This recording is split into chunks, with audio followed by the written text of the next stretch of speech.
Hello friend, welcome to my channel Mavika Shukla D El Ed active.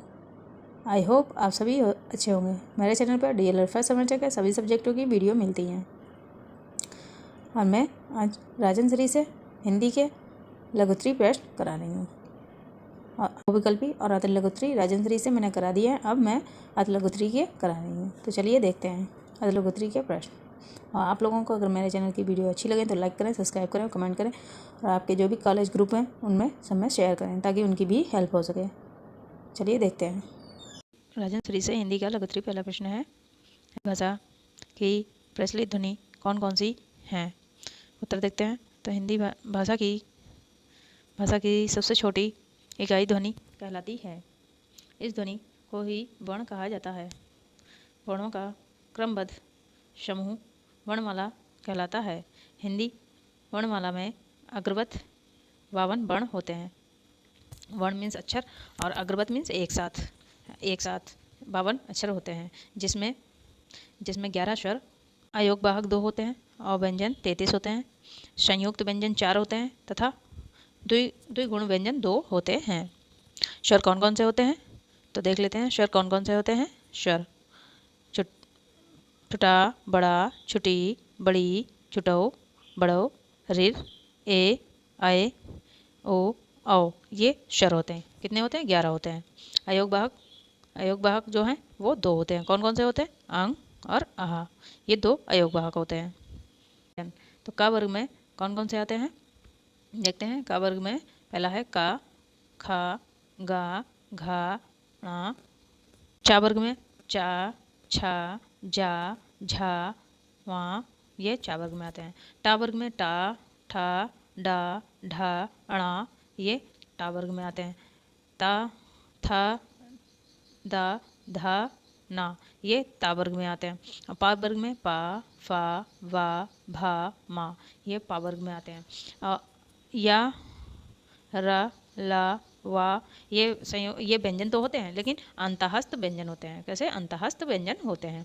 और सा, श्रा, सा, सा, हा, ये भी व्यंजन होते हैं लेकिन ये ऊष्म व्यंजन होते हैं। कैसे होते हैं? ऊष्म व्यंजन होते हैं। व्यंजन कौन से हैं? संयुक्त व्यंजन में कौन कौन से अक्षर आते हैं? वर्ण छा, त्रा, जा, श्रा, ये संयुक्त व्यंजन में आते हैं। चलिए आगे देखते हैं। दो गुणी व्यंजन क्या कहलाते हैं? द्विगुणी व्यंजन कौन कौन से हैं? ड और ढ। क्या है? ड और ढ, ये द्विगुणी व्यंजन कहलाते हैं। और मैंने बहुविकल्पी में हिंदी के राजन से जो बहुविकल्पी में कराया था 10वें का क्वेश्चन था, उसमें मुझसे गलती हो गई थी। उसमें अंतःस्थ व्यंजन मैंने लिख दिया था, जबकि ये द्विगुणी व्यंजन है। उसका आप लोग थोड़ा सही कर लीजिएगा। चलिए आगे देखते हैं। कुछ ध्वनियाँ विदेशी भाषाओं से ली गई हैं। कुछ ध्वनियाँ विदेशी भाषाओं से ली गई हैं। इन्हें आंग्रत ध्वनियाँ कहा जाता है। जैसे जा तथा फा, ये अरबी तथा अंग्रेजी भाषा से ग्रहण किया गया है। अंग्रेजी भाषा से कहाँ से? अंग को अंग्रेजी भाषा से ग्रहण किया गया। किससे? अंग्रेजी भाषा से। इन्हें क्रमशः नुक्ता एवं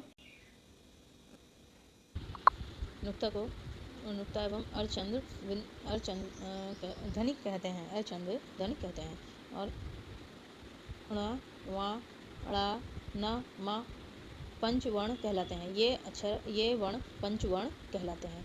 कौन कौन से कहलाते हैं? ड़ा, वा, अणा, न, मा, ये पंच वर्ण कहलाते हैं। स्वर क्या होता है? स्वर की डेफिनेशन है, स्वर स्वतंत्र रूप से बोले जाने वाले वर्णों को स्वर कहते हैं। जो स्वतंत्र रूप से बोले जाते हैं, जो किसी की किसी की सहायता से ना ही किसी के साथ बोले जाते हैं। जो स्वतंत्र रूप से बोले जाते हैं उन्हें स्वर कहते हैं। स्वर के नीचे स्वर के साथ उच्चारण में हवा बिना किसी रुकावट के मुख से बाहर निकलती है।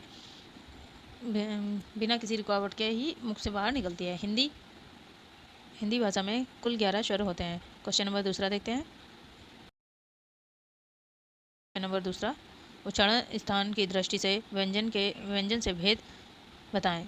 अथवा है उच्चारण के स्थान एवं वर्णों का वर्गीकरण कीजिए। देखते हैं उच्चारण स्थानों एवं वर्णों का वर्गीकरण कीजिए। तो इसका उत्तर देखते हैं। आइए छात्रों को उच्चारण स्थान अर्थात उचित ध्वनि निर्गम से परिचित कराना जरूरी है ताकि वे उच्चारण संबंधी भूल ना करें। उच्चारण वर्गों का विवरण अग्र प्रकार दिया गया है। अग्र प्रकार मीन्स आगे, अग्र प्रकार मीन्स होता है, इसका अर्थ होता है हिंदी में आगे, आगे दिया गया है। तो क्या है? पहला है नाम, फिर यहाँ पे नाम लिखते हैं, फिर स्थान, फिर स्वर, फिर व्यंजन। कहाँ वर्ण किस स्थान से उच्चारण किया जाता है। तो चलिए देखते हैं। कंठ है, स्थान क्या है? कंठ। और स्वर है छुटा आहा, क्या है? स्वर। ये उच्चारण किए जाते हैं, कहाँ से किए जाते हैं? कंठ से। व्यंजन कौन से होते हैं जो कंठ से बोले जाते हैं? का, खा, गा, घा, ये व्यंजन कंठ से बोले जाते हैं। तालब, अब देखते हैं तालब का। तालब का स्थान क्या है? तालु। कौन सा है? तालु। और स्वर कौन से बोले जाते हैं तालु से? ई, बड़ी ई, ठीक है। और व्यंजन बोले जाते हैं चा, छा, जा, झा, या शा, ये तालु से बोले जाते हैं। ये व्यंजन, जो व्यंजन है वो तालु से बोले जाते हैं। कौन से व्यंजन? चा, छा, जा, झा या शा, ये तालु से बोले जाते हैं। मूर्धा, मूर्धा का स्थान है मूर्धा, मूर्धा, और मूर्धा स्थान है, और इसे स्वर कौन सा बोला जाता है? रिर। मूर्धा कहाँ पे होता है? जो तालु से ऊपर वाले तालु में, जब जीव रिर बोलने में जब ऊपर वाली तालु में टच होती है टंग हमारी, तो उसे मूर्धा स्थान कहते हैं। और मूर्धा स्थान से कौन सा स्वर बोला जाता है? रिर। और व्यंजन कौन से बोले जाते हैं? टा, ठा, डा, ढा, रा और शा, षटकोण वाली शा, ये मूर्धा स्थान से बोले जाते हैं। दंत, अब दंत का होता है, दंत का स्थान होता है दांत। क्या होता है? दांत। इसमें स्वर कोई भी नहीं बोला जाता है, लेकिन व्यंजन कौन कौन से बोले जाते हैं? ता, था, दा, धा, ला, शा, ये व्यंजन बोले जाते हैं। औष्ठ, औष्ठ का देखते हैं। औष्ठ का स्थान होता है ओंठ। कौन सा होता है? ओष्ठ। और उससे स्वर बोले जाते हैं चुटऊ, बड़ऊ, ये स्वर बोले जाते हैं। और व्यंजन पा, फा, वा, भा, मा, ये व्यंजन बोले जाते हैं। नासिका, अनुनासिका का देखते हैं। नासिका कौन सा होता है? नासिका। और स्वर कौन सा बोला जाता है? अंग। और व्यंजन कौन से होते हैं? ड़, वा, अणा और ना, मा, ये व्यंजन होते हैं। कंठ तालब, ये क्या है? कंठ तालब्य में देखते हैं, तालब्य में देखते हैं। कंठ तालब्य स्थान है कंठ और तालु। कंठ मीन्स गला, गले से, जो कंठ से और तालु से। तो स्वर कौन से बोले जाते हैं? ए, ऐ, और व्यंजन कोई नहीं होता है। कंठाए, कंठास्य, मतलब कंठास्य, ये स्थान कौन सा कहलाता है? कंठ और ओष्ठ। क्या कहलाता है? कंठ और ओंठ, ये स्थान कंठ और ओंठ। और इसमें स्वर कौन से बोले जाते हैं? ओ, औ, ये स्वर बोले जाते हैं। चलिए क्वेश्चन नंबर 3 का देखते हैं। लघुत्री का तीसरा। स्वर, पहला स्वर मुख्यतः कितने प्रकार के होते हैं? स्वर मुख्यतः कितने प्रकार के होते हैं? उत्तर है स्वर 3 प्रकार के, मुख्यतः 3 प्रकार के होते हैं। कितने? 3 प्रकार के होते हैं। तो कौन कौन से होते हैं? पहला है हर्ष स्वर। हर्ष स्वर, इसमें पहला है हर्ष स्वर। जिन स्वरों के उच्चारण में कम समय लगता है उन्हें हर्ष स्वर कहते हैं। ये 4 हैं। कौन कौन से हैं? छुटा, छुटी और छुटऊ और रिर। कौन कौन से हैं? छुटा, छुटी, छुटऊ और रिर, ये 4 हर्ष स्वर होते हैं। दूसरा है दीर्घ स्वर। दीर्घ स्वर हेडिंग है, दूसरा है दीर्घ स्वर। दीर्घ स्वर उन स्वरों को कहते हैं जिन स्वरों का उच्चारण करते समय हर्ष स्वर की अपेक्षा अधिक समय लगता है। दीर्घ स्वर उन स्वरों को कहते हैं जिन स्वरों का उच्चारण करते समय हर्ष स्वर की अपेक्षा अधिक समय लगता है। जैसे बड़ा, बड़ी, बड़ऊ, ए, ऐ, ओ, औ आदि दीर्घ स्वर कहलाते हैं। क्या है? दीर्घ स्वर कहलाते हैं। तीसरा है लुप्त स्वर। क्या है तीसरा? तीसरा है लुप्त स्वर। तीसरे की डेफिनेशन क्या है लुप्त स्वर की? लुप्त स्वरों में के उच्चारण में हर्ष एवं दीर्घ स्वर तीन गुना हर्ष स्वर 3 गुना अधिक समय लगता है। किसी को पुकारने में या नाटक के संवादों में इसका प्रयोग होता है। लुप्त स्वर जो होते हैं उनके उच्चारण में हर्ष स्वर एवं दीर्घ स्वर से 3 गुना अधिक समय लगता है। और उपयोग किसी को बुलाने में या नाटक के संवादों में प्रयोग किया जाता है। जैसे ओम, राम आदि। क्या है? जैसे ओम, जैसे ओम, दूसरा है राम आदि। चलिए नंबर 4, वर्णों को लिखते समय क्या सावधानियां रखनी चाहिए? वर्णों को लिखते समय रखे जाने वाली सावधानियां अधिकांतर छात्र अध्यापक अध्यापक तथा अभिभावक सभी वर्णों को ठीक प्रकार से नहीं लिख पाते। जो वर्ण ठीक प्रकार नहीं लिख पाते अथवा लिखने में गलती कर देते हैं उनका वर्णन निम्न प्रकार है। जैसे कि जो भी वर्णों को लिखते समय रखी जाने वाली सावधानियाँ, अधिकतर छात्र अध्यापक तथा अभिभावक सभी वर्णों को ठीक प्रकार से नहीं लिख पाते अथवा लिखने में गलतियाँ कर देते हैं उनका वर्णन निम्न प्रकार है। चलिए देखते हैं। हमें जब भी हम वर्ण लिखते हैं तो हमें सावधानियाँ बरतनी चाहिए कि हमें कैसे अक्षर कैसे लिखे जाते हैं। अगर अक्षर को हम बच्चा जब छोटा होता है तो उसे इसीलिए शुरू में ही सही से, जब अध्यापक को सही लिखना नहीं पता होगा तो वो छात्र को कैसे सिखाएगा। और जिन पेरेंट्स को अगर सही से लिखना नहीं आता होगा तो वो अपने, क्योंकि बच्चे की पहली पाठशाला घर ही कहा गया है। छात्र की पहली पाठशाला घर होता है और घर में जैसे अभिभावक उस बच्चे को लिखना सिखाएंगे वैसे ही बच्चा लिखना सीखेगा। तो और जो अभिभावक गलत सिखाएंगे तो छात्र भी गलत ही लिखेगा। किया गया है कैसे है। पहला है छोटा। पहला देखते हैं आ, बड़ा आ, ओ, औ, अंग, अहा, था, धा, भा को ध्यान से देखें। इन्हें ध्यान से देखने तो ये समस्त वर्ण ऊपर से खुले रहते हैं। इन्हें ध्यान से देखो तो ये समस्त वर्ण ऊपर से खुले रहते हैं। छात्र इन वर्णों को लिखते समय उनके ऊपर पूरी लाइन खींच देते हैं। जैसे था के ऊपर पूरी लाइन खींचने से यह था की जगह या बन जाता है। इस या और धा के ऊपर पूरी लाइन खींचने से घा बन जाता है, घा लगने लगता है। तो ये इन बातों का विशेष कर ध्यान देना चाहिए कि बच्चा जब लिखता है तो था गोल किया जाता है, उस पर लाइन नहीं खींची जाती है और उसके पास से लाइन खींची जाती है। चलिए आगे देखते हैं। खींचने से घा समान बन जाता है। दूसरा है खा को बच्चे वा बना देते हैं। रफ को बच्चे जब खा को पहले बच्चे लिखा करते थे, जो भी बच्चे लिखना स्टार्ट करते हैं तो वो रब लिख देते हैं। तो उनको जो पूर्ण ना रहकर खा ना बनकर एक शब्द बन जाता है। रा और रब एक शब्द बन जाता है। इसलिए खा का जो नीचे का हिस्सा होता है एक दूसरे से मिलाकर ही लिखना चाहिए। एक दूसरे से मिला ही रहना चाहिए। जैसे खा बनाते हैं हम ऐसे बनाते हैं तब ये खा होता है। अगर ये लिख देंगे तो ये रब बन जाता है, तो ये एक शब्द बन जाता है। तो इसलिए ये नीचे का हिस्सा मिलाना चाहिए तब ये खा बनता है। तीसरा देखते हैं घा ऊपर से बंद तथा घा ऊपर से बंद तथा धा ऊपर से खुला रहना चाहिए। घा जो है वो पूरा बंद होता है और धा ऐसे बनाया जाता है। ये ऊपर से खुला रहता है, धा ऊपर से खुला रहता है और घा के ऊपर पूरी लाइन खींची जानी चाहिए, खींची होती है। चौथा देखते हैं छा को गोलाई में लिखना चाहिए। छा को गोलाई में लिखना चाहिए, नहीं तो अगर छा जो है नहीं तो 6 के अंक जैसा प्रतीत होता है। छा को गोलाई में लिखना चाहिए। जैसे ये अगर हम छा ऐसे लिखते हैं तो ये छा लगता है। अगर यही गोलाई में ना करके ऐसे बना देते हैं बहुत से बच्चे तो ये छा 6 अंक लगने लगता है। तो हमेशा ऐसे लिखना चाहिए, छा को हमेशा ऐसे लिखना चाहिए।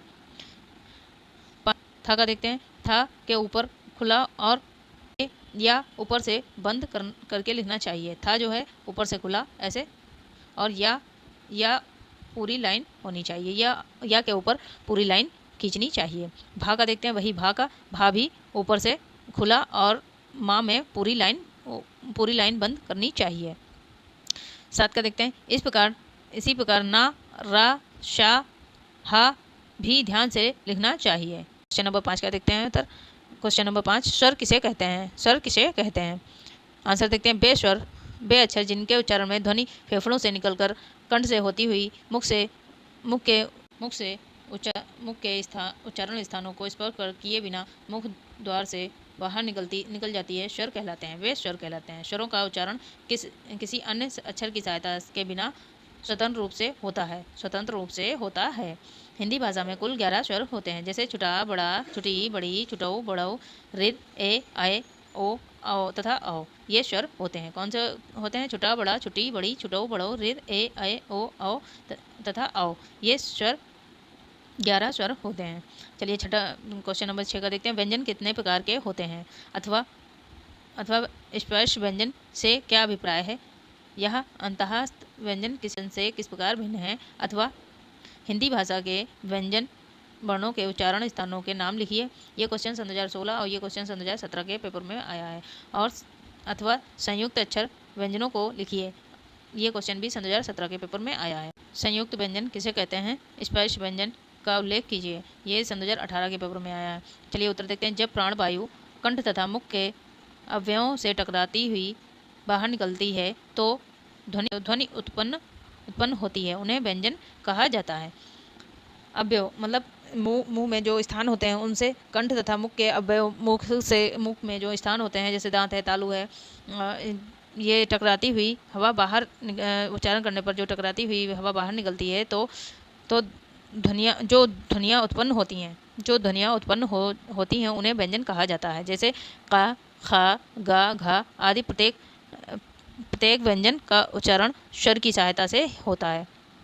इनके जो भी व्यंजन होते हैं वे स्वर की सहायता से ही उच्चारित किए जाते हैं। स्वर की सहायता से ही उच्चारित किए जाते हैं। चलिए आगे देखते हैं। प्रत्येक व्यंजन का उच्चारण स्वर की सहायता से होता है। चलिए आगे देखते हैं।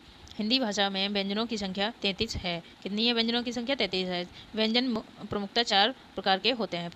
व्यंजन जो है प्रमुख 4 प्रकार के होते हैं। कौन कौन से होते हैं? पहला है स्पर्शी व्यंजन, दूसरा है अंतःस्थ व्यंजन, तीसरा है ऊष्म व्यंजन, चौथा है संयुक्त व्यंजन। अब चलिए इनकी डेफिनेशन देख लेते हैं। डेफिनेशन पहले स्पर्श व्यंजन की डेफिनेशन देखते हैं। इन व्यंजनों के उच्चारण में हवा उच्चारण स्थानों में को स्पर्श मात्र करती है। ये 5 वर्गों में है। का वर्ग, चा वर्ग, टा वर्ग, ता वर्ग और पा वर्ग में विभाजित हैं। ये 4 वर्गों में विभाजित हैं। स्पर्श व्यंजन कौन कौन से? का वर्ग है, एक चा वर्ग है और टा वर्ग है और ता वर्ग है, पा वर्ग है तथा पा वर्ग में विभाजित है।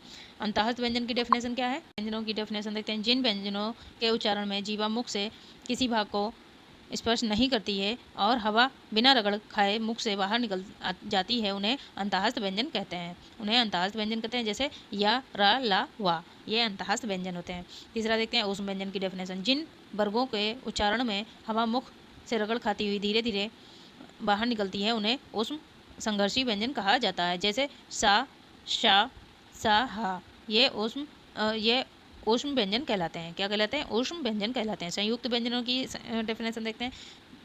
2 अथवा 2 से अधिक व्यंजन मिलने पर संयुक्त व्यंजन कहलाते हैं। जैसे का प्लस सा षटकोण वाली सा मिलकर छा अक्षर का निर्माण होता है। कौन सा? छा अक्षर का, कच्छा वाला छा अक्षर का निर्माण होता है। ता प्लस रा मिलकर त्रा अक्षर का निर्माण करते हैं। ता प्लस रा मिलाकर त्रा बनता है।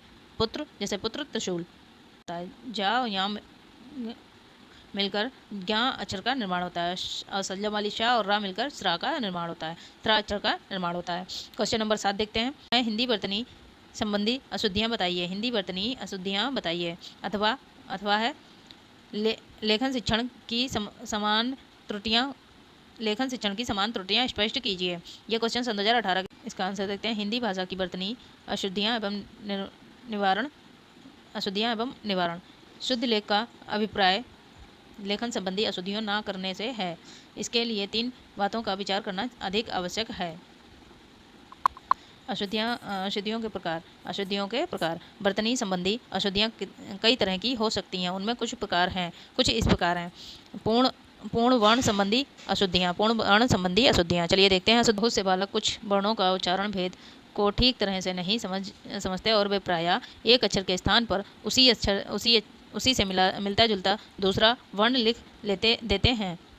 यह उचित नहीं है क्योंकि कभी कभी तो एक वर्ग के परिवर्तित हो जाने से पूरे शब्द का ही अर्थ परिवर्तित हो जाता है। कभी एक शब्द के परिवर्तित होने से पूरे शब्द का अर्थ ही परिवर्तित हो जाता है। उदाहरण सर और शर और सर दोनों का अर्थ एक दूसरे से सर्वथा भिन्न है। दोनों अक्षरों का, दोनों वर्णों शब्दों का अर्थ एक दूसरे से भिन्न है। पूरे वर्णों को कुछ से कुछ लिखकर बालक जो अशुद्धियाँ करते हैं उन्हें भी कई रूप में देखा जा सकता है। पहला है बा और वा की अशुद्धि, बा और वा की अशुद्धि। दूसरा है छा और छा की अशुद्धि, छा और छा की अशुद्धि। तीसरा है डा और डा की अशुद्धि। इसमें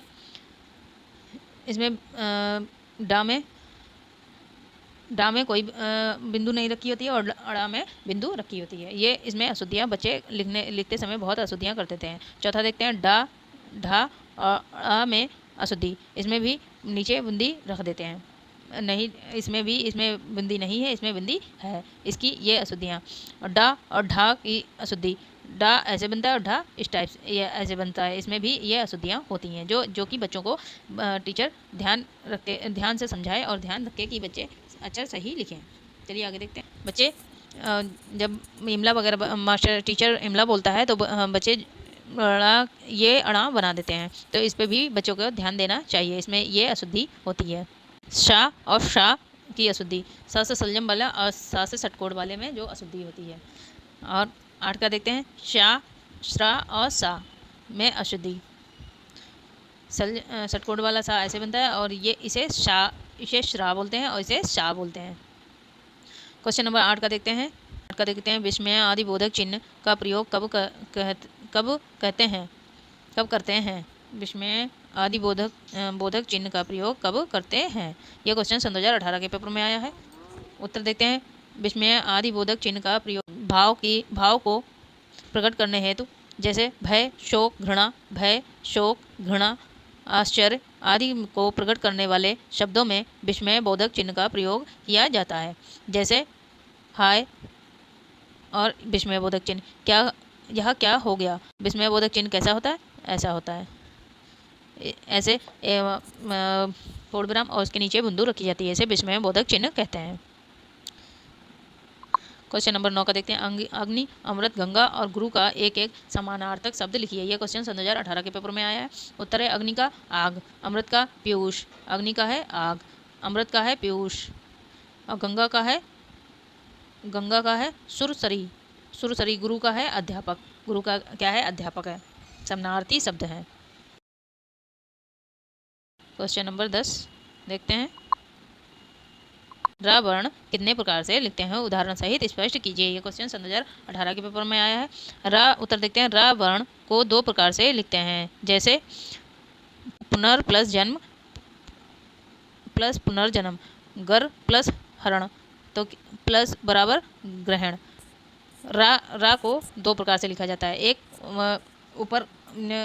ग्रहण में नीचे के लिए रा की मात्रा लगती है और पुनर्जन्म में जा के ऊपर रा लगता है। तो रा को 2 प्रकार से लिखते हैं।